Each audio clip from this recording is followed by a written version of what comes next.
मुख्यमंत्री स्वागत पाई फूल और रंगोली रे सजई होइथिला लोकसेवा भवन। गुरुवार विधिबद्ध भावे लोकसेवा भवन कार्य आरंभ करिसेंती मुख्यमंत्री मोहन चरण माझी। कार्य आरंभ पूर्व मुख्यमंत्री आंठू माड़ी मुंडिया मारी लोकसेवा भवन रे प्रवेश करथिले। कैबिनेट मंत्री माने मुख्यमंत्री को पाछोटी नैथिले।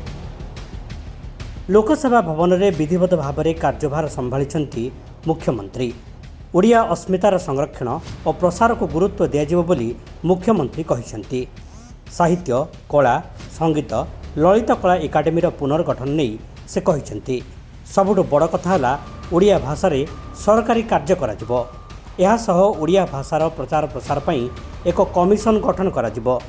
भौतिक प्रगति सह सांस्कृतिक प्रगति को गुरुत्व मिलिबो। प्रति जिल्लार कला संस्कृति को प्रोत्साहन दियाजिबो बोली मुख्यमंत्री प्रतिश्रुति दैछंती। विभिन्न ऐतिह्य पीठर विकास प्रति राज्य सरकार गुरुत्व देवे। आवश्यक पड़िले सरकारी भाषा आईन रे परिणत कराजिबो बोली मुख्यमंत्री कहिसेंती। जून 12 तारिख में मुख्यमंत्री भावे शपथ नैथिले मोहन माझी।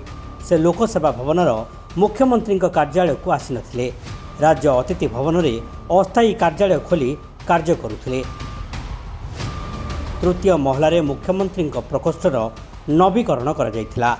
राज्य अतिथि भवन मुख्यमंत्री अस्थायी कार्यालय थिबा बेले मुख्यमंत्री सेठारे बसी बैठक करुथिले।